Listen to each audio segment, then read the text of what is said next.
talking about SNL, the history, the mysteries, and all the hot impressions in between, breaking down all the numbers as well. In your favorite sketches with special guests, it's on the Saturday Night Network. Yes, that is right. Welcome everybody on in to the Saturday Night Network for another edition of our Hot Take Show, coming to you live immediately following the Harry Styles double duty episode of Saturday Night Live. My name is Jon Schneider from the SNL. Very excited to be with you tonight for what I thought was a great night of Saturday Night Live. Excited to talk about it with our amazing panel and everyone here gathered in the live chat. So first, let's bring in my man, Bill Kenney. Bill, how are you? Woo! Hey, John. How are you? Never heard that before. Woo! Taco Bell. I'm great. This was fun. This was a fun episode, despite some of the audience. This was a lot of fun. I can't wait to talk about this. It's been a while since we did a hot take, my friend. So I'm excited to be back with you.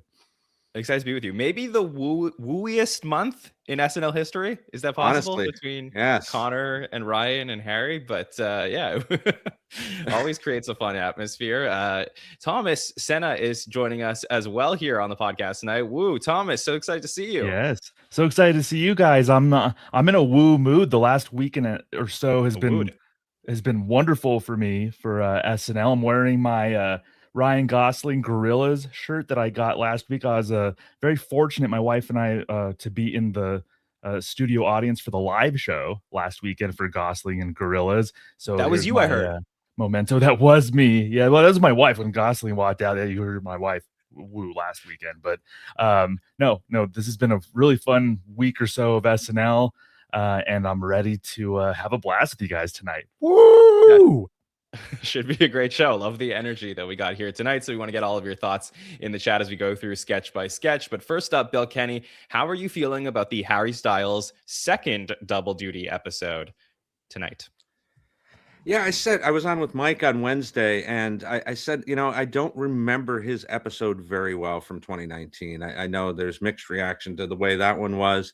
It's kind of right before COVID starts, which ironically is now the 6-year anniversary of, it happening. And that season getting cut short. I think he did well. I think, I was a little worried during the monologue, as we'll get into. He kind of came off monotone, and I thought, oh boy, like, did he shoot his shot last week sitting in the audience for Ryan? But no, he came back and he did a great job tonight. I think he did. He's one of those performers that I find is like, just comes alive when he is on stage, and like he could bring it out when he needs to. So I think we saw that in some of the sketches tonight, which was very fun. Thomas, you have any hot takes or headlines from this evening? Yeah, I like Harry Styles. I think he's fine, but I find that the idea of Harry Styles hosting SNL is a little more exciting than Harry Styles hosting SNL. And I found that last time he hosted, like I think it was the Sarah Lee sketch I remembered, and the Joan one with A.D. Bryant, but he was just okay. He kind of was just like, and then tonight again, like he was fine, but I think the idea of him is maybe a little more exciting than the reality, and the woos and stuff I don't think match like the host, even though he does a fine job, I think. Yeah, I don't know that it was an all-time great performance per se, but I think that he was solid. He's probably a solid host that we got here tonight, and I thought that he brought it for a lot of sketches. But I really want to talk about the cast for a second. Just, I know we're going to get into some of the details and analytics during the week, but I felt like tonight was a total team effort from the cast. It really felt like one of those ensemble episodes. I'm trying to think if it was maybe like Glenn Powell's episode, the sort of the last one that a lot of people like really enjoyed because they felt like most of the cast had their moments. And of course, we're going to have sketches that are particular to a certain cast member's voice. But like, I'm just looking across the board here. Like, I got 5 sketches from Mikey, Marcelo, James, Keenan, and Veronica. 4 sketches from Chloe, Sarah, Tommy, Jeremy, Ashley, and Jane. Like, that's like, I just looking at like my initial stat line here, like that's like a great night where you're really spreading the wealth, throughout the evening, trying to get everybody involved. And I think that was kind of cool. Like, they really felt like they were leaving things on a great note when they're going to be off for the next couple of weeks. weeks. So I'm excited to go through this episode and see how we feel about it, talking through everything sketch by sketch. So let's start with this cold open. And like I said, chat, we want to get your thoughts as well. Let's talk about the gas station cold open, where we have a family who's on a road trip to see grandma. We got Mikey and Ashley, who are the parents, getting their gas to fill up the tank. But they also have Sarah and Marcella as the kids. But, it's $5 a gallon. So they're kind of nervous. Maybe they're going to have to leave a kid behind. Dad, why does gas cost so much? Asks Marcelo. Well, in comes James as Trump, who we did not see last week on the show, in one of the rare off weeks for James as Trump. But he's going to say the Epstein files. And we get one of those classic, Trump interrupting the proceedings, everyone freezing behind them. We sort of been referring to them as tableaus. We essentially get all of the meta references that we've seen in some of these other cold opens in the past. This time he will be joined by Colin Jost as Pete Hegseth, who we have seen for the last couple of weeks as well, as they're going to take this as sort of a two-hander. Bill, how did you feel about the cold open? Well, we've got Jost back again, and history always repeats itself. When my daughter and I watched towards the end of season 4, and they're talking about the gas shortage, and I ran, deposing their leader, and I'm like, nothing ever fucking changes. Like, we're just in a cycle. But yeah, I'm out of all the Jazz Trump iterations, this is my favorite. I love the freeze frame, the tableau. I like that word. I'll give credit to Joel from SNL Archives. He came up with that. So yeah, I like that a lot. And seeing Jost and Jazz work together like this, they've been in a couple of these cold opens over the past few months, but this one really felt like a buddy comedy. Like this felt like something. Do you guys remember That's My Bush? You guys are kind of younger. They did this live action show on Comedy Central by the guys from South Park, and it was a sitcom where it was like George W. Bush, and he had a crazy neighbor, and people would wander in and out, and it was supposed to be like this 80s sitcom. I could see these two guys doing that.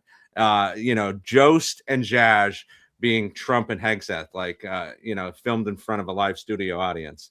I enjoyed this one a lot, and the gas shortage stuff was a lot of fun. I thought it was too. I love it when these moments get meta. So, when you have him talking about, Harry Styles fans referencing the host that's there, like Marcelo still playing kids, Ashley Padilla's last name sounding Spanish. I mean, Thomas, you must have a take on this. So what did you think of our cold open here? Yeah, I was relieved at first because the first, 10, 20 seconds felt like a skit rather than a sketch, but that was by design. Wow. It turns out. So I was a little relieved, and I liked the tableau part of it. I did especially jot down the last name sounds Spanish, but look at her, because as a Latino, I hear the name Padilla as a new cast member, and I'm like, oh, okay, awesome, one of us, sweet. So that's definitely something that I've thought about. Ashley, my favorite cast member. Look at Marcelo, he's still playing kids. That's always, I do like when they go meta.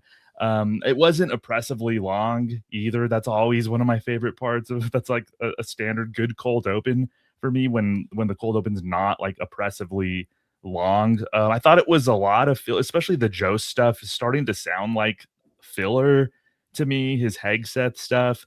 But I thought it was fine. I agree with Bill. I think out of the Trump stuff, I like the tableau setting more than the others. Yeah, I did like it because, believe it or not, even though we have covered a lot of SNL in the last few years, they haven't done it this season. They did a version of it in the Miles Teller cold open with the New York mayoral debate, but they haven't done exactly this. It was something they were doing a lot last year, so it feels like it was recent. But I was okay because we haven't done it so recently, and that was fine with me.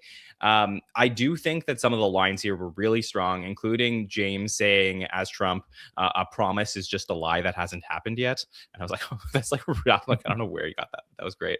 And yeah, a lot of the moments where he's talking about Harry and Marcelo and Ashley are really great. Ashley, taking from last week, was cracking up a little bit again in this cold open. There was a line that he did in Dress that I believe they cut for the live show, where he was talking about Beavis and Butthead getting cut last week at the dress rehearsal, which I do wish made it in, but maybe it was like a little bit too inside for the general public. My take on this is that I really liked it. I will say, I think that Colin Jost as Pete Hegseth is much better when James is not playing Trump in the same sketch. I think that there's something about it. It's not that they're not having fun together or they don't have the chemistry on screen. I feel like the great writing ends up falling into Trump and not into Hegseth, where like he just ends up being sort of, even though he's a character, he's like even more of like a character of a character, if that makes sense, where like they go to the lowest common denominator for what they're doing as Hegseth when James is playing Trump in the same sketch versus last week, which was way more fleshed out and way smarter. Thomas, is that a good take? Yeah, no, I agree. I think it's just that I like Jost as Hegseth when he's not competing against another crazy person in the sketch. When they're the kind of competing against each other, I think that's where the filler white noise aspect comes in. I think like last week in the Gosling episode, that was just like Colin as Hegseth, just doing a Heg stand, and then just like going full bore, not competing against another dominant personality like Trump. And I think that's where it really shines. I completely agree with you. I think both of them in the same sketch was a little bit much for me. Yeah, and I also wouldn't mind, like, to be clear, I don't mind if they're in the same sketch, but I think you gave Jost too much as Hegseth in this sketch for a cold open that was really designed for Trump. So that was sort of my issue with it. So it was good. It wasn't great because of that for me. Let's go over to Harry Styles' monologue, where he says he couldn't resist coming back when they booked his favorite musical guest ever. He's going to talk about, fruit and sex, and how, a lot of his songs have sexual innuendos, and some people really think that there may be something that they're not. And he's going to talk about queer baiting as a concept, and, what he does, including jogging. And makes a lot of jokes that he's a really cutting joke with SNL UK on its way about Prince Andrew, which I'm sure we may get next week when we see the premiere of that show.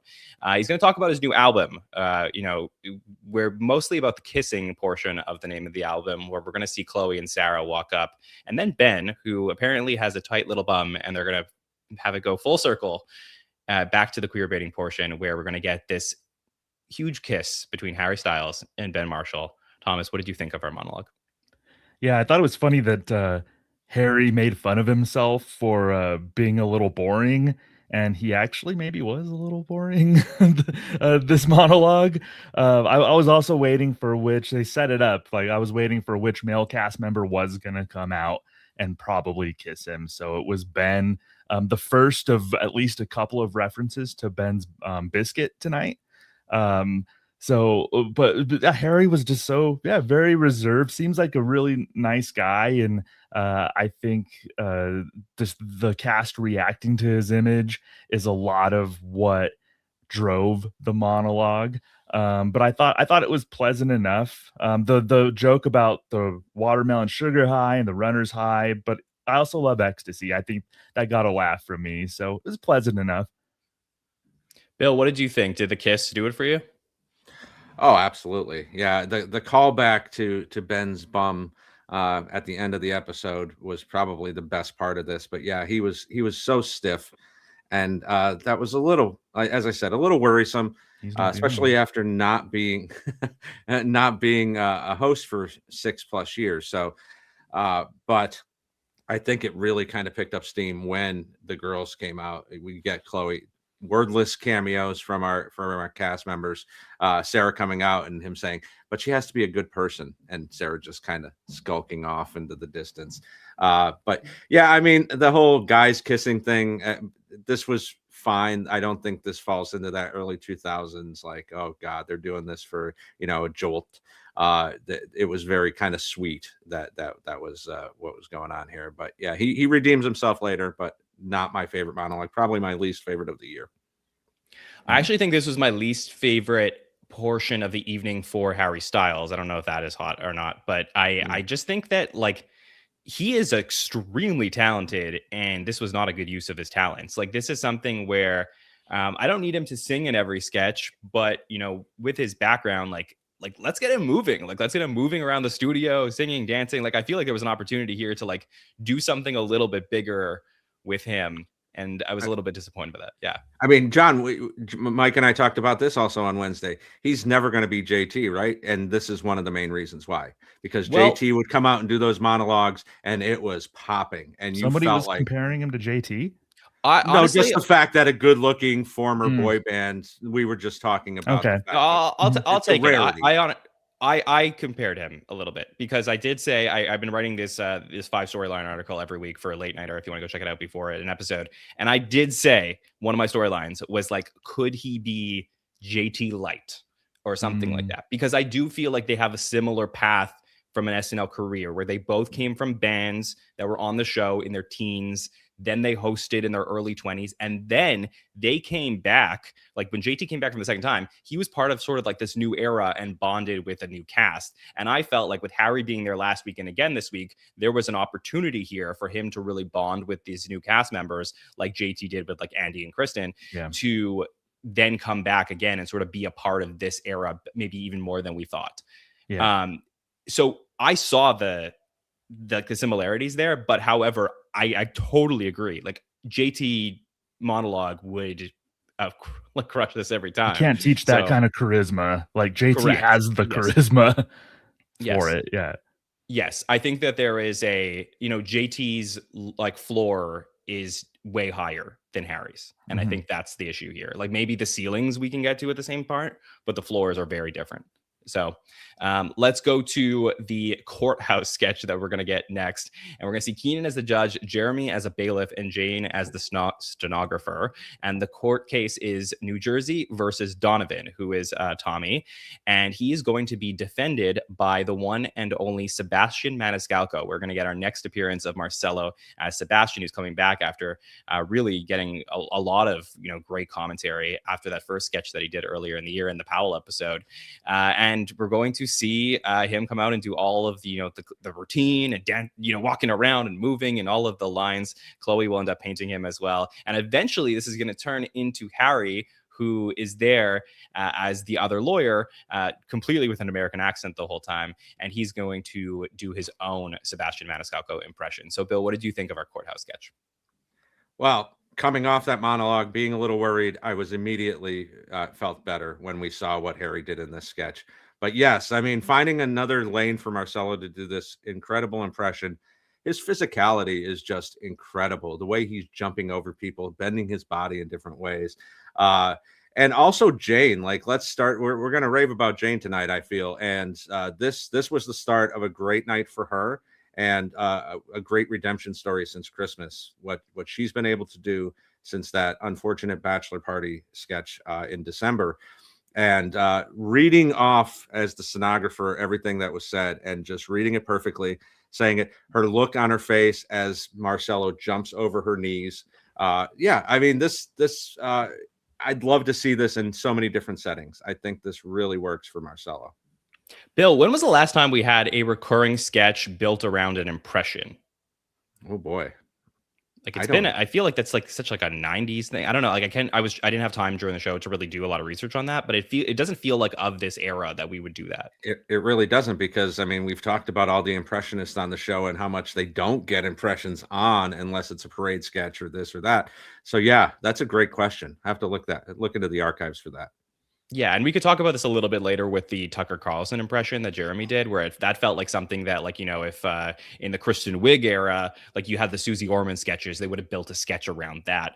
But like, this is sort of a little bit more unique. It's almost like Harry Carey-esque, I would say, if I could compare it to something.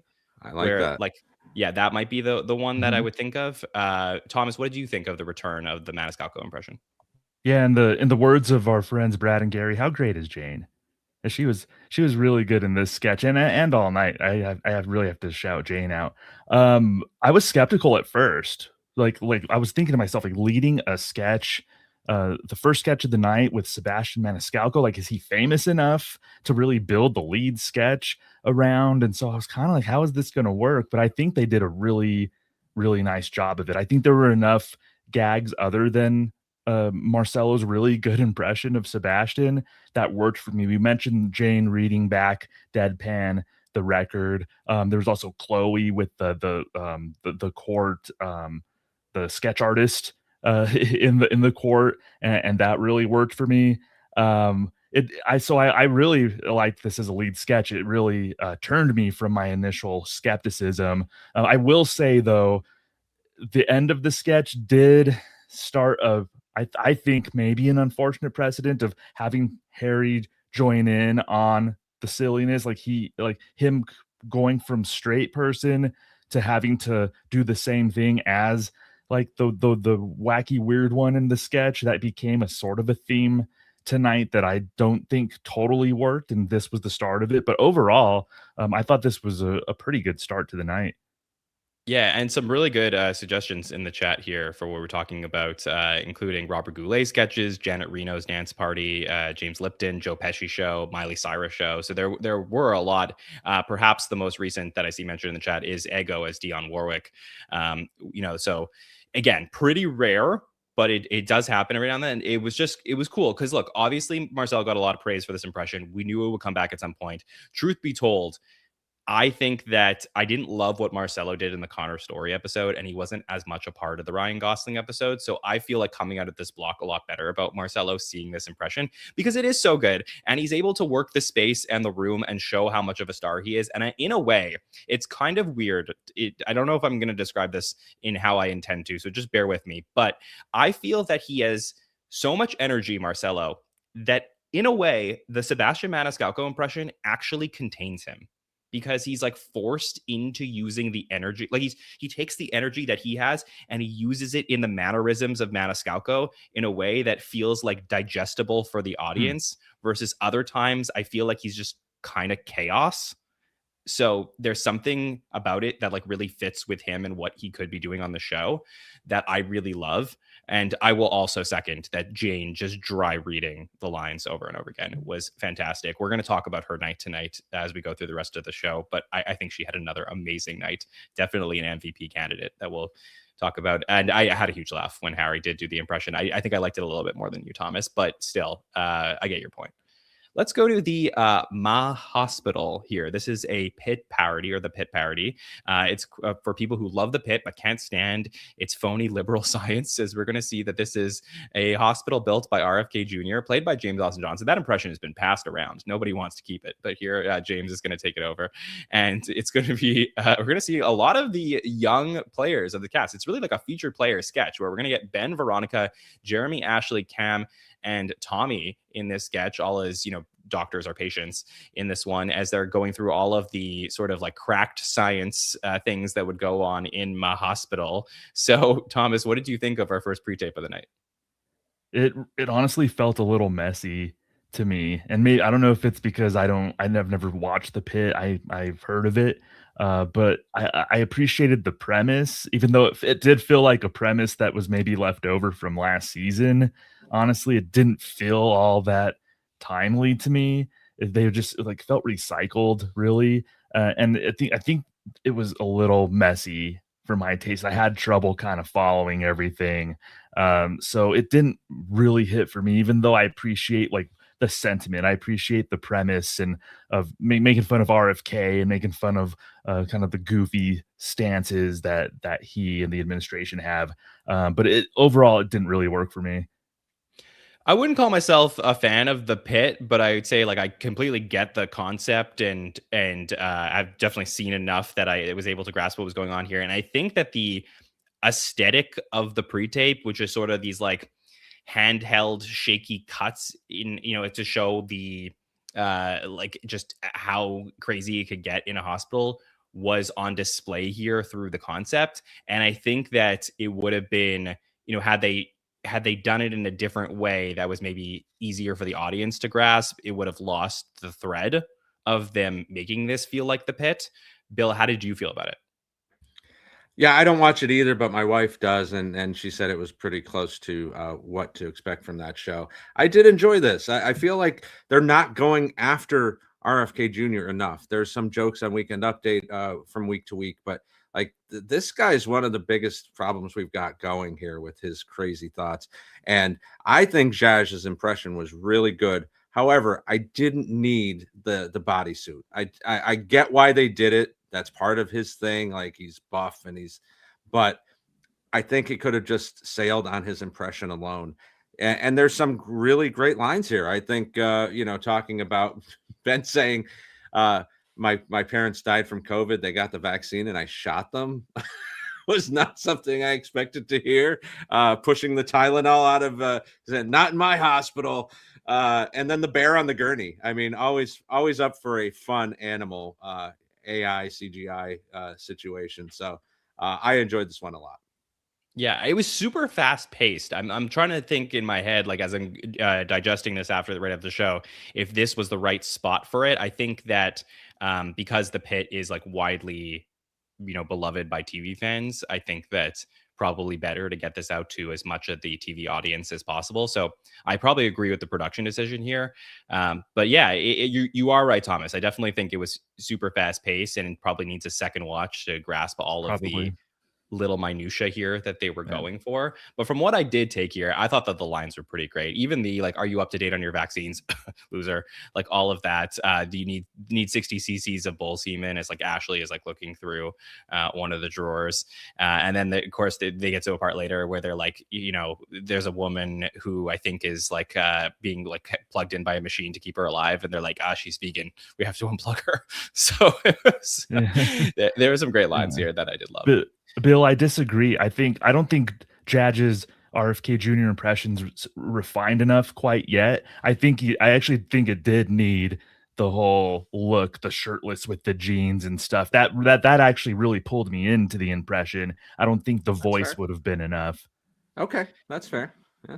Yeah, it was very different than what we got with Mhm. John Hamm, Alec Baldwin, and even Andrew Dismukes, who played him earlier this season. So it was, yeah, it's very, like I said, it's Master impressions. impressionist Andrew Dismukes. Yes, exactly. All right, let's talk about our European cruise sketch, The Sparkle of the Sea, where we're going to have Harry and Chloe, who are emceeing what's happening, all the entertainers on this European cruise to show what they got. It's straight out of Notre Dame, where we're going to get Harry as Goose, I think, Gus, and Chloe as Leaky. They're going to introduce the different performers, and we're going to see the Rowdy Boys, where we got Jeremy and Jane as a rock group, the Jürgen Sex Mueller, this is the James R&B singer, Felix Flourish, Mikey as a magician. I'm going to skip over one thing and we'll come back to it. Then we got the City Vogue Machine, who are singing Patamel and Shuggy. This is our warm-up act of Tommy and Veronica, the Polish group, who are there to perform. And part of this, group of performers is Kenan Thompson as Jean-K Jean, which I was so excited to have back for the first time since 2013. This was like, my heart was so full, Bill. I didn't even care what happened in the rest of the sketch. I was so excited about this. I was that Leonardo DiCaprio meme pointing at the screen like, oh, he did the thing. 38, season 38. That's insane. Like this is when we get a little bit of fan service, right? How was this in mothballs for this many years? He brings it back, not at the update desk, but in this crazy sketch with I can only assume are the children of Maya and Kristen's characters from that game show sketch that I'm forgetting the name of. You know what I'm talking about, John? Where they start breaking and they bring the boat out. Hater's the game show host. I know somebody in the chat's going to help me. And Vanessa Barra is the contestant, and they're doing the same accents. Okay, someone will get this, and then someone will get it. But anyway, yes. Same exact accent. On the golf cart. Yes, exactly. Okay. Oh, the Super Showcase sketch. Super Showcase. Yes, there you go. Okay. So yeah, the accents were exactly the same. I mean, this is the first of 2 or maybe 3 parade sketches that we get for the night. So that, as you said at the top, John, with how much cast usage we got. But I think this works pretty well. It kind of got samey. Other than Jean-K Jean, which was fantastic, the Impossible Burger thing. My favorite is Mikey, the magician with one trick. Like just so yeah, I enjoyed this one a lot. I really did too. I was so surprised by this. It was hard for me as like a huge SNL fan to not be distracted by having Jean-K Jean there, who I don't believe we've ever seen outside of the update desk. So it was just very bizarre to have that moment there. The last time was in Stefan's wedding. Like if you think about how long ago that really like took place. To me, Thomas, this was a throwback in another way as well. This really felt like a Deep House Dish sketch, which was the MTV4 show that Keenan used to host as DJ Dynasty Handbag. And he would be there with T Shane or TRZ and introduce these acts from all over Europe who would come out and perform. And it felt like a very similar concept here, just takes place on a cruise, and we're going to see these acts. What did you think of this sketch? Yeah, to me, a better Deep House dish, almost like even like a more chaotic Sprockets kind of situation. Like you're kind of disoriented by the cultural aspect of it and whatnot. The Jean part, I really love. My wife's a French teacher, and she said, and they're doing a cooking unit right now, and she said she would totally use that bit if it wasn't for like I think Keenan said something that she probably didn't want to show her class, like at the beginning of his bit. But otherwise, she's like, "Oh man, I would have totally used that." She loved, so she appreciated the French part. But I didn't know what all was happening, but I was enjoying watching it. And sometimes those are my favorite sketches. Like there was no like real there's nothing rooted in any sort of premise really. It was just a showcase of people's talents and being goofy and like you said, Mikey was one of my favorite parts. That was hilarious. Tommy and Veronica got a little showcase. So like I didn't quite know what I was watching, but I was having a lot of fun watching the nonsense. So I'd like thumbs up for me. Like this was a really fun sketch. Yeah, it really was. I see Scott in the chat asking if there was anything recent like this. It's sort of like Aunt Linda being brought back, which was another Weekend Update character we hadn't seen in a long time when Kristen recently hosted. But as far as the sketch was concerned, I thought it was great. My only thing is like, I don't know why Harry was hosting it. Like, I think that he, again, like you come with all this like musical talent, you're like a triple threat. To me, you put him as one of the performers, and maybe as the host of the show, they wanted him to help anchor this sketch. But I feel like, at least like there was more for him to do. So that was my only thing. But otherwise, really did find this very funny. John, yeah. do you know? I see it mentioned in the chat. Any idea who the assistant was with Mikey? I think it was just an extra. Yeah. No, okay. It was just an extra. Yeah. We were asking ourselves the same thing when we were watching the sketch, just to like double check, but I'm pretty sure it was an extra with just a helpful part in this case. Let's talk about the Best Buy sketch, where Mikey's going to lead the rewards program at Best Buy and is going to talk to employees Veronica, Tommy, Keenan, and Harry. But the sketch mostly takes place around Keenan's new character that we've never seen before. So we get an old character and a new character back to back here. Mr. Pooty, who is there and is not really concerned with the rewards program. He's a little bit concerned about what others think about him, because he's like kind of, interested in the men who work there, specifically Harry, who's playing Christopher. And most of this is like a classic Keenan and classic Mikey role of Mikey just standing there with a clipboard being like, something doesn't make sense about this particular situation, and Keenan just like doing a sort of like a stuttery voice and going through the motions of explaining his mischievous ways. But then it will take a turn as Harry as Christopher is going to reveal that maybe Keenan as Mr. Pooty wasn't making up some of these things, and some of these things did happen, and they sort of do have a relationship. Thomas, your thoughts on our Best Buy sketch? Yeah, this is another example. I don't know why they felt the need to do this all night, where Harry's like, you know what? I'm actually on board with what's going on here, and let me partake in it. Like I didn't like that turn. I don't mind a Keenan acting weird kind of sketch, but I was just trying to figure out what I felt was missing. Like something was missing from this, and I think it needed more, so to speak, straight people in the sketch other than Mikey reacting to it. I don't think there was enough balance there, and I think it relied too much on Keenan, being weird, and then Harry's big turn at the end, which really didn't work for me. But this one did fall a little flat for me. Yeah, it's really tough, right? Because Keenan, I still think he's one of the all-time greats. I would put him as a top 10 SNL cast member of all time. He's clearly still got it. He was all over the 50th anniversary special last year and had like a LeBron-like late career performance. Like he could do this every now and then. So that's not my issue here. My issue is though, like if you're going to give the guy who's been there for 23 years a like lead role in a sketch, it better be a killer one. And I don't think this was. I think that like We got that with the courtroom Black Santa Claus thing, towards the end of 2025. I feel like that was like a big swing for Keenan. Nailed it. I don't know that this was that for me. I think that this was, sort of mediocre for someone who, like, really, if he's going to go for it, Bill, and really going to put in all the effort, should be bringing me something bigger. We love those funny names, don't we? We love the names that sound like a double entendre. Is he related to Edith Puthie? I mean, in just not pronouncing it right? I don't know. I know. This feels so much like that HR sketch that he's done a bunch of times. It feels like a lot of different Keenan, as both of you have already said. Yeah, and the twist didn't work for me either. Like, when they start off and Veronica kind of comes out hot, and I thought, okay, this is going to be a lot of fun. And then Veronica has like no lines the rest of the sketch. You're like, okay, well, what the hell just happened here? Like, it's just Keenan and Mikey, and throw Harry in for good measure. So this was probably my least favorite of the night, because it felt so samey.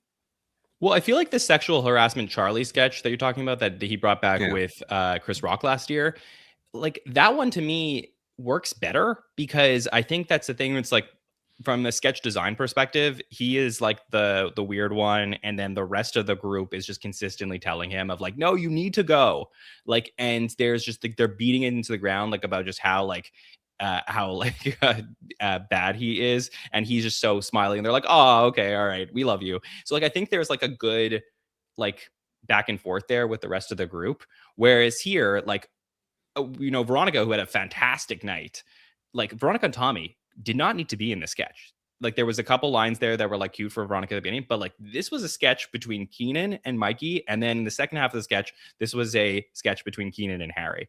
So it was like, by design, again, a little bit structured weird for me, where it felt like they came up with like a funny voice and a funny character for Keenan in the office, and they're like, how do we build around it? Whereas I really think that Keenan, if he's going to continue to stay on the show, either has to come out and hit a grand slam, or just come to join other people's sketches and be that veteran presence that's going to make the sketch 5 to 10% better. And he could do that all the time, Thomas, but I just didn't get it here. And then they were trying to like maybe make a pseudo catchphrase, like they envisioned selling shirts in the NBC store that said manipulating nipples or something like that. And like, that was repeated a few times. I don't know. Yeah. Yeah, that's actually the musical. That'll be the musical guest in May. Ladies and gentlemen, manipulating nipples. Yes. Well, speaking of musical guests, let's go to Harry's performances here, where he's going to perform Dance No More, which will be introduced by Ryan Gosling. So just to be clear, the introductions in Dress were not the same as in the live show. So in Dress, we got Keenan and Sarah doing the intros. We got Ryan Gosling introducing Dance No More, and Paul Simon introducing Coming Up Roses. So nice. So great to get Paul Simon back on a canonical episode of SNL. I know we saw him at the 50th, but really cool. Like, first time there for a Saturday night 11:30 episode since he was a musical guest for Seth Meyers' episode back in season 44. And then, like, we're seeing Ryan Gosling there. Man, I love this show. This is why SNL is the greatest show ever. Where else are you going to get this on television, where we're going to get a payoff to a joke a week later? It's so incredible. This is pure fan service. And I know we're here to talk about the performances of Harry, which I want to find out your thoughts, Bill, but still, like, that moment was awesome. So awesome. And to have both musical performances introduced by different people that weren't in the show. I really love that Gosling part. I love seeing Paul Simon, as you said, first time since 44, first cameo since 38, which was the last time we saw Jean Jean. So kind of interesting that we're going all the way back to 38 twice in one episode. When he mistakenly entered the 5-Timers Club for Justin Timberlake. Oh, here we go. John, save it for the summer. Boy. John. Save it for the summer. Yeah, no, I mean, and the performances were fantastic, as we knew they would be. And I mean, that world building of thinking like Gosling and Styles kind of live in the building somewhere. Maybe they're on the 16th floor, and they just come down to help each other out when they're hosting the show. Only SNL. Honestly, I was just like, I'm like all about conspiracy theories. Like I love that we're building this like really bizarre on-screen rivalry between Ryan Gosling and Harry Styles. And like you go back to thinking about Steve Martin and Alec Baldwin like trying to poison each other in a sketch. And like this is just purely for us who, the general public who love Ryan Gosling and love Harry Styles will not follow the thread necessarily. But for all the SNL fans, like if there was a way to get these two back into a sketch together some way in the future, it doesn't have to be the season, could be next season. Like I think there's something here that we could all laugh at. Thomas, your thoughts on the musical performances in that moment? Yeah, I dig this type of fan service. I really love Gosling and Paul Simon being there.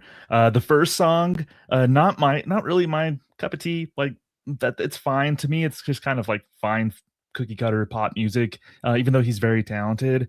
That second song, really good. Like it really blew me away. I thought it was really a really pretty song with the orchestra and him on piano. So that's up my alley. That second song I thought was fantastic. Yeah, I thought they were both really, really fun here tonight. He is a great performer, so I was happy to see him back at the show to perform. And really, like he's become like one of the legacy musical performers in the history of the show. Just being there with One Direction for so many years, coming out, being the musical guest for Jimmy Fallon's third time hosting, and now twice as a double duty host. So, becoming one of the most frequent musical performers in the history of the show. And we'll talk about the person that's going to be coming in for April 4th in just a little bit. All right, let's go to weekend updates, where we're going to have two sets of correspondents here. First is Jeremy as Tucker Carlson, who is there to talk about the Oscars. And I'll just say it. I mean, this blew me away. Like, I don't know, how long he's had this impression, but holy shit, this was fantastic. Like I was like not the most excited to see this. I'm always excited to see Jeremy, but I wasn't the most excited to hear this concept or to see him roll up to the desk as Tucker Carlson. And like right away, he just locked me in with the voice, the mannerisms, everything that he was repeating. Thomas, this was fantastic. What's the goal? What's the goal, John, with this with this impression? It was A+. What's going on? Yeah, it was A+. It was so good. I was blown away. It actually left me wanting more. I thought it could have gone on a minute longer or something, but I think that's like now I'm looking forward to him bringing it back on Update. I don't need a Tucker Carlson sketch. I want him to come back on Update and give reviews for other things or do other, this could be replicated on Update. I thought Jeremy was fantastic. A really great showcase for his talents. Like to me, this was like A+ stuff. Yeah, definitely one of the best Update correspondents I've seen the entire season. Just because and there have been some good ones, but this to me was just unexpected, and it made me just love him even more, Bill. So great job by Jeremy tonight. Yeah, where's this guy been? Where have we been hiding this guy? Yeah. Very rarely, John, I take extensive notes when I do the shows, as you know. Very rarely do I use exclamation points, and I've got like 4 exclamation points after impression from Jeremy here. Yeah, the fact that, Tucker Carlson's been in the zeitgeist and all the political stuff they do on the show. It's only been done one other time, like one other person, 3 times by Alex Moffat. So it's kind of wild that we haven't seen more of him, a la like a Bill O'Reilly back in the day. And yeah, this was miles above what Alex did when he did it. Yeah, I was very, very surprised. I don't know that we knew that Jeremy could do impressions, right? I can't think of any other situation that we've seen, even his work online.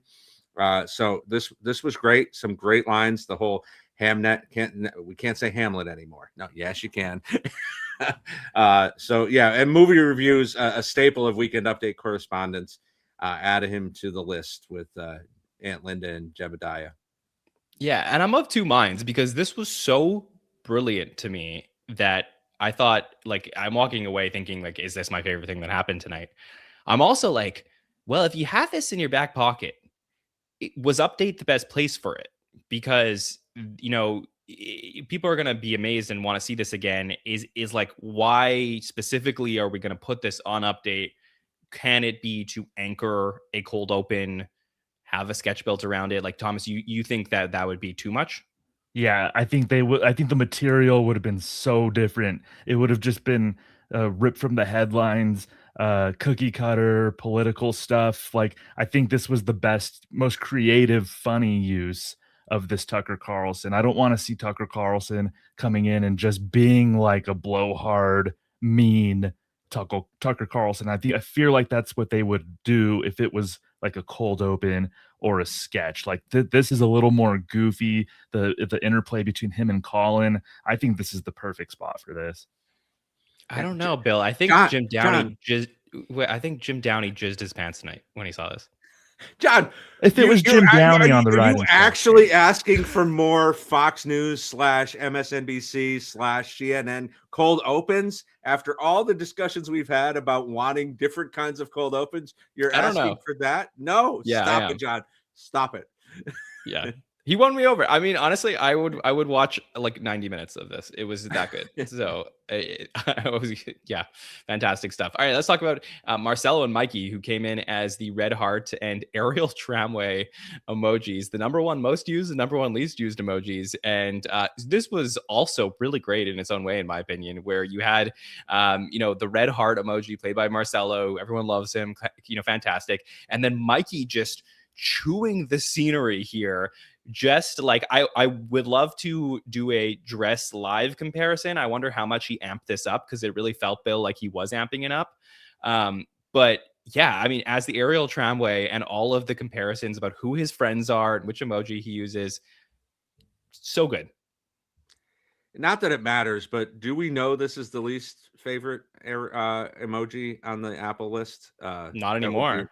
Not anymore, obviously, but yeah, I mean, finding an emoji sketch in 2026, not something I think that would actually work. I mean, emojis have been a part of our life for a long time, but this really works. When they start naming their crew and it's like division sign and orange square, and Mikey, your point about dress is interesting, because I feel like probably Mikey saw that he was going to be able to break the shit out of Marcelo, and he just went full bore in the live show, and didn't quite succeed. Marcelo was starting to break, but held it together for the most part.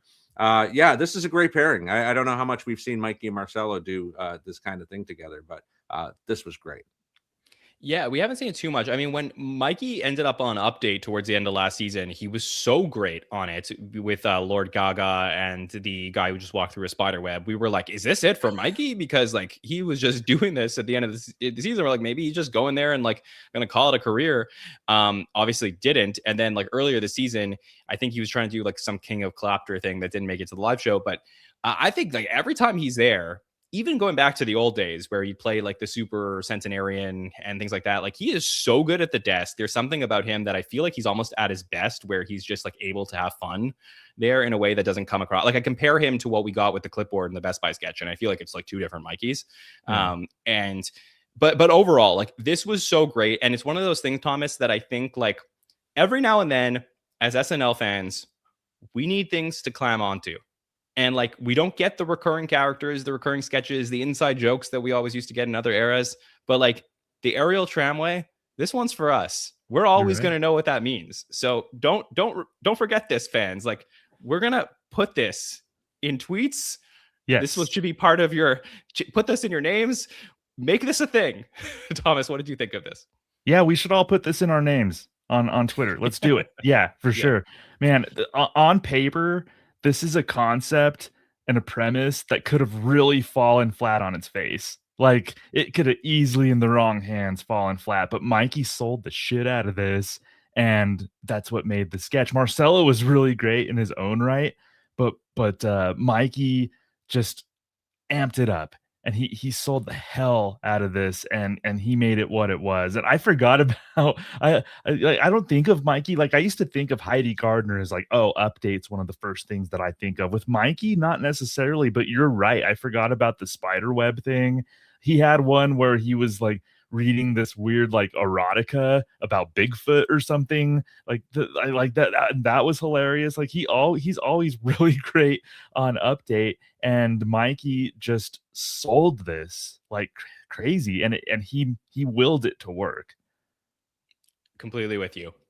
Cut from the update desk tonight was Sarah, who was there as Chad Maxington, a looks maxing influencer. So we did not get that. There was a minor Veronica appearance in this one as well. So that was cut from the desk. Maybe we'll come back in the future. Let's talk about our post-update sketches, starting with the White Castle drive-through sketch, where Keenan is on a motorcycle in a drive-through for White Castle. Harry is Steve, who works there. Ashley is a worker who's sort of guiding Steve about, like, you need to collect money, you need to do things properly. Then we're going to get to the crux of the sketch, which is Veronica and Jane are these like nerdy high school girls who really want to ask Harry to the dance.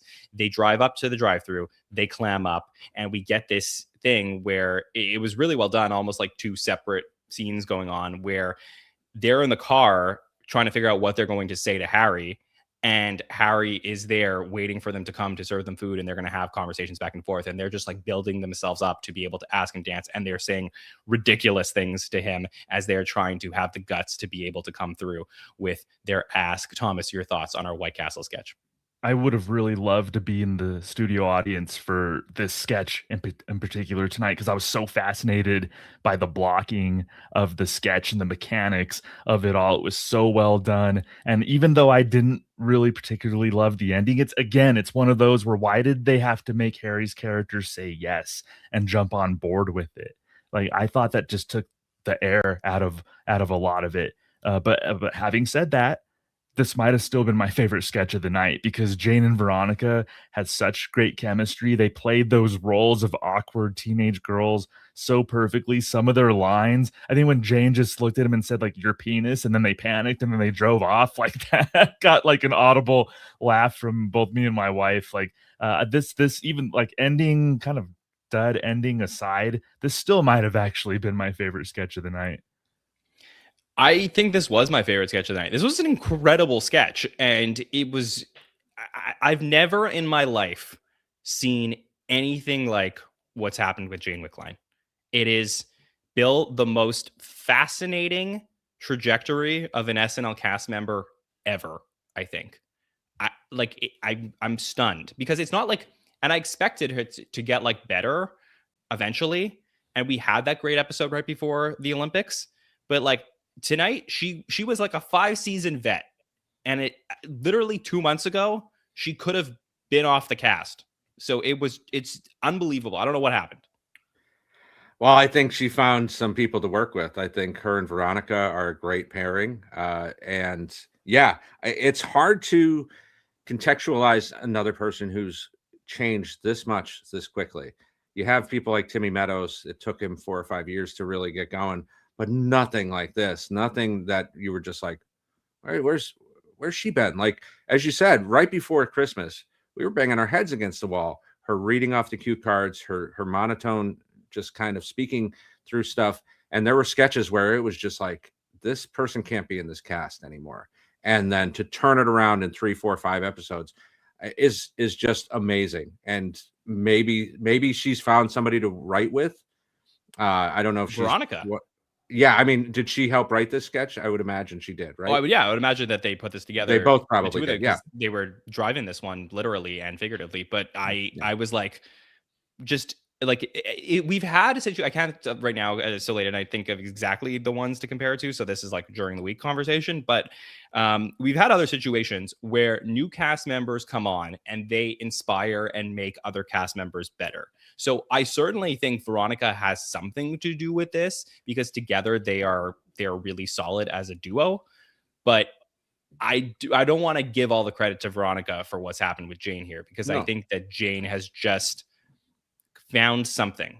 Like, and one day, like, maybe we'll get to interview Jane, maybe she'll talk about it with some other outlet, but like, I would love to know, like, what happened in December of 2025 that she just like found this magic elixir and has suddenly become like Kristen Wiig. Like, I was like, where did this happen? So it is just like really impressive. Now, saying about this sketch, I loved everything about it, honestly. I think that it was similar to what they did with the ice skating rink a couple weeks ago. I think they were like playing with the space, trying to have some fun with the format here. I think that again, Ashley was so great in such a minor role, and it was so cool to see her as being such a big star that she is, and is really taking over a lot of this show, to have that role in a sketch that was so centered around Veronica and Jane just being the as weird as they could possibly be. And I think there was like an interesting like gendered thing here where like we don't always get the nerdy girl sketches. Like oftentimes we'll get the nerdy guy sketches where the guy is nervous to go talk to the girl, but not the girl nervous to go talk to the guy. And I feel like there was something that they hit on here where Jane is like a more introverted person generally. And that may not be Veronica, but I think like that life experience probably does play into the characters themselves. So I just feel like this was maybe one of my favorite sketches of the season, honestly, from what I saw here. Yeah, agreed. Yeah. All right, let's jump into our music video that we saw next, which was the She's a Dancer music video. The dancers were there. We got Harry, Marcelo, Andrew, and James all hanging out at a bar when Chloe comes over, and we hear that, you know, she's a dancer, but not that kind of dancer, because it's going to be a St. Patrick's Day themed music video. We're going to see Ashley, Sarah, Veronica, and Jane all join Chloe for some Irish dancing. We're going to see Veronica making Marcelo some food as well, and Harry's going to come in and do some Lord of the Dance. So this was a very festive themed music video we had here. Bill, what did you think of it? Yeah, go check out the Saturday Night newsletter. I was just asked to recommend a hidden gem, and I was talking about the rich history of St. Patrick's Day with SNL, going all the way back to Margot Kidder and Belushi, and this is going to be added to that. I think we get kind of another parade sketch, kind of maybe not to the extent that we saw earlier. A silent role for Dismukes. Like, where the hell was he all night until this, you know, what we're going to talk about after this. But boy, 2 weeks in a row, it's just like, what's happening with him? 3 weeks in a row. 3 weeks in a row. Yeah. So, but other than that, I think Chloe really brings it here. Her dancing is fantastic. All the other women in the cast being a part of this and joining in. And we haven't had a music video a lot this season, so this was fun to see, where we were getting them almost every week just a couple seasons ago. Yeah, I think the other one that we had this season was that like grind song that we had in the Sabrina Carpenter episode. But yeah, very, very rare. And again, like this was a great use of Harry Styles. I know he's, you know, we don't have to have him singing in every sketch, but I felt like they like found a place for him where it felt like he was given more of an A role to have some fun with this, unlike some of the other sketches that we had prior to this one. Thomas, what did you think of this? I think the performances were really good. It didn't quite come together for me. I guess I was over 2 for pre-tapes tonight. Honestly, I think I understand that they were tethering it to St. Patrick's Day a little bit, but I think that was maybe to the detriment. I would have loved to see perhaps like different girls come along and they have like their different types of dancers, not all like just not all of them being Celtic woman. I think maybe they could have found like other kind of interesting dances, and it's just the whole the theme of the sketch could have been like she's a dancer, but then each dancer was like a different style of dancer that caught them all off guard. And I don't really it's kind of a theme for me tonight. I didn't really love how the guys joined in.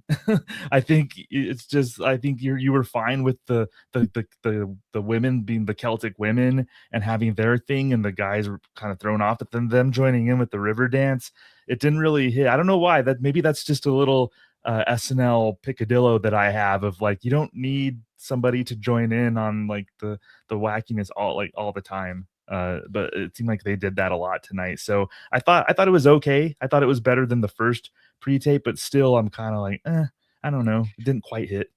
Yeah, going into my headline of the night, I feel like I said, this was like a team effort, and I do feel that this sketch was emblematic of that. Like I was think it was just fun to have everybody in together. So there was something about that didn't bother me as much as it did you, Thomas. I was very excited that I saw Ashley get 4 sketches in this sketch, because I was like, I'm just watching this incredible streak that she's on. I'll just say it here. We're not doing the number show tonight, but 14 episodes in a row, Ashley Padilla has been in 4 or more sketches. That is incredible. Since the premiere, she has not been in less than 4 sketches in a given night. That's incredible. So it's or less than three. I have to double check on that, but I'll double check it for the by the numbers. But still, incredible stuff here. This like streak that she's been on, unprecedented. So really cool stuff that we've had here. But let's go to our final sketch of the night. This is the Harry for Him by Harry Styles, where Harry is there to promote his clothing line, recreating his extraordinary looks. As we're going to see Ben, which you mentioned earlier, Thomas, the Ben Butt, come back here, where he's wearing one of the pieces of clothing.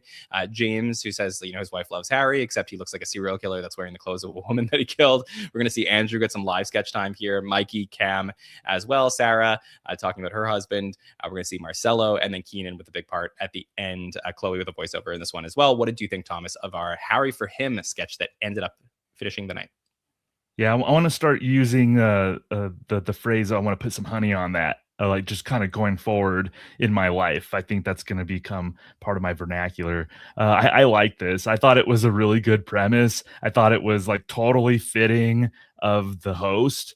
I thought that they really landed it. I think Mikey's look got a really fun laugh from my wife and I. Like the little girl's dress, I think that was like the best laugh of the sketch for us. But I thought it was a really nice way to close the show. I thought they made good on a really solid premise. And was it just me, or did Marcelo kind of actually pull off the look? Oh yeah. He's definitely the most like Harry type, I would Right? think, that we Yeah. have here. So he could, felt like maybe he pulled that out of his closet. But Yeah. I think was that the funeral wear that he was wearing? Yeah, it had like the Um, black thing. Yeah.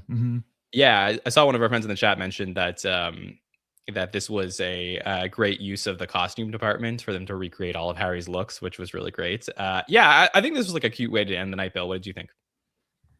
Yeah, there's very few people you could do this with, right? These A-lists, very attractive people. I think the only other person that really comes to mind in modern times would be like Lady Gaga, where you could have something like this with these outrageous outfits that they wear to the Met Ball Mhm. and to different award shows. And they Uh, did with Andy Samberg.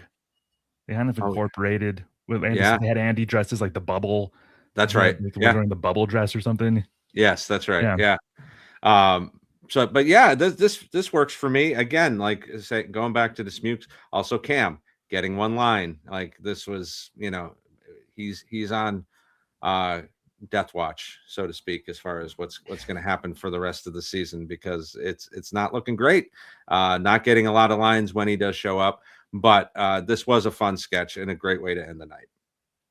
Yeah, I think it was really fun. It's kind of cool to like play on because, I think he's even more confident as a person and as a performer the way that than he was in 2019 when he previously hosted. So it's kind of fun to play on like this like metrosexual side to Harry and have him like do the, like have the rest of the cast, dress up and have some fun. So it felt like pretty low stakes.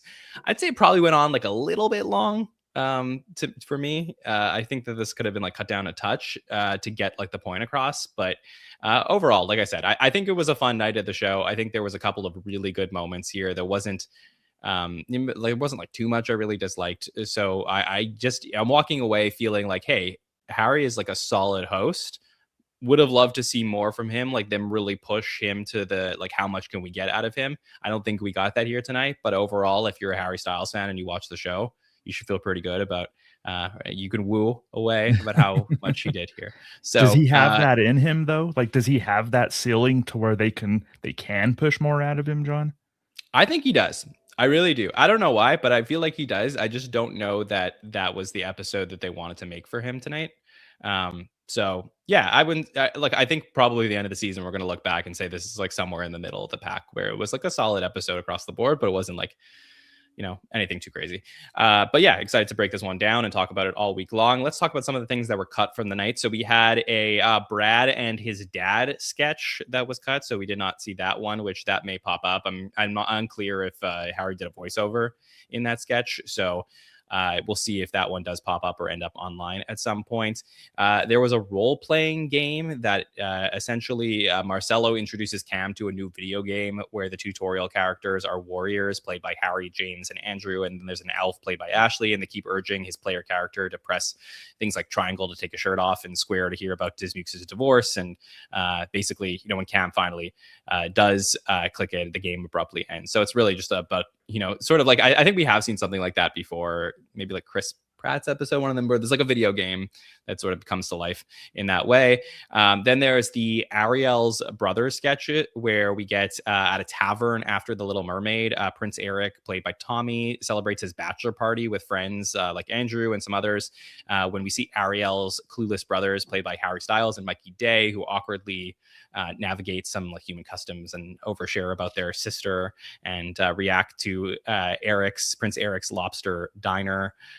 Lobster dinner. That's probably a Freudian slip because I was going to say Kenan Thompson appears briefly as a Sebastian the Crab there. So we sort of get that from him. So those are the moments that were cut from Dress from the Night that we did not get here in the live show. But Bill Kenney, how are you feeling about the night overall? What is your rating out of 10?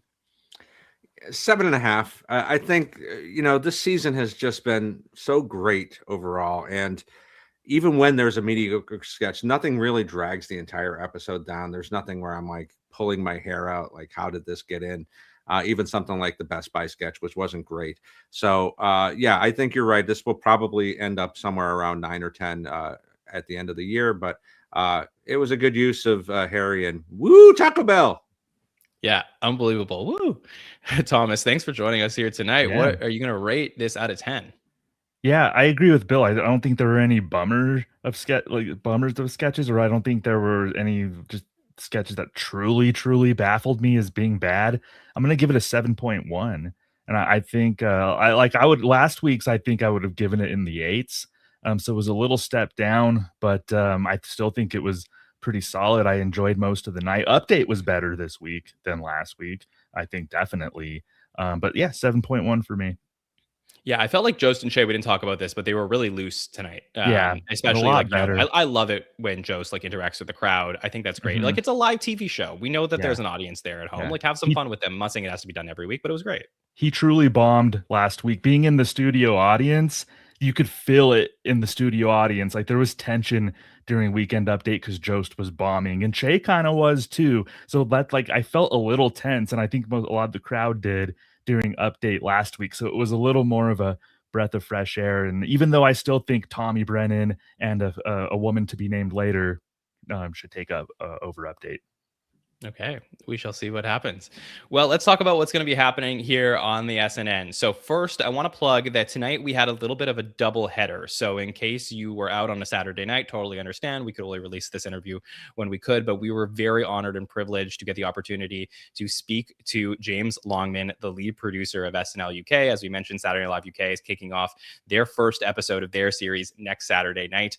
So yeah, I had to jump at the opportunity to get to talk to him and hear everything that was going to be going on. So we were able to get a little bit more information about what to expect for the premiere, what the structure of the show will be. We even found out who the Weekend Update anchors are for next week's show and for this first season of SNL UK. So that podcast is available now on YouTube and all podcast platforms. In case you missed it, we will also have Harry Styles coverage all week long, including on our roundtable on Monday night, where I will be here with some guests to break down everything from this episode even further. And then I will be on By the Numbers on Wednesday with Mike Murray to talk about all of the screen time and power rankings from this week of Saturday Night Live. And then we will be finally here for the first episode of SNL UK. So next week, the plan is that I know for a lot of you in North America, you're going to be watching on either Crave or Peacock.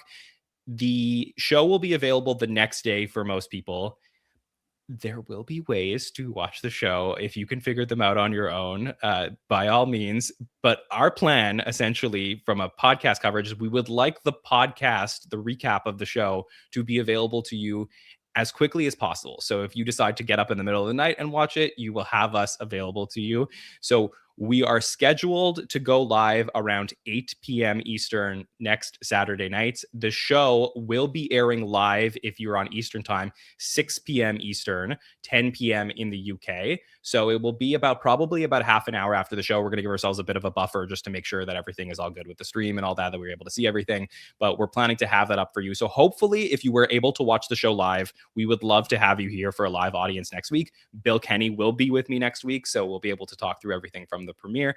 And if you're not able to join us live, let us know what you think of the premiere when you get a chance to watch it. We will also be doing a by the number show for the premiere the following Wednesday. So Mike and I will talk about that on Wednesday a little bit, about covering the first episode of the series. So a lot of things happening here. We'll also have a feedback show, of course, between now and the next US episode of Saturday Night Live, and then be back here for April 4th for Jack Black and Jack White.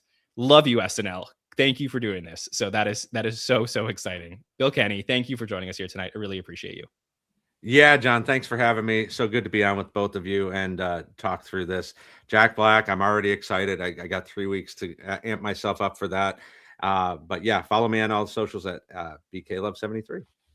Yeah, very excited for Jack Black to join the 5-Timers Club. Just, Yes. I never thought I would see the day. Gone for Starting 20 to get years. worried that we weren't going to get a 5-timers this season. Would have been the first time since our first season in season 46. So awesome. Interesting.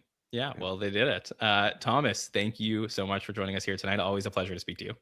Always a pleasure. I'm so jacked for next week's episode, guys. I'm so or April 4th and next week, the UK one and the double jacks on April 4th. No, always great to talk SNL with you guys.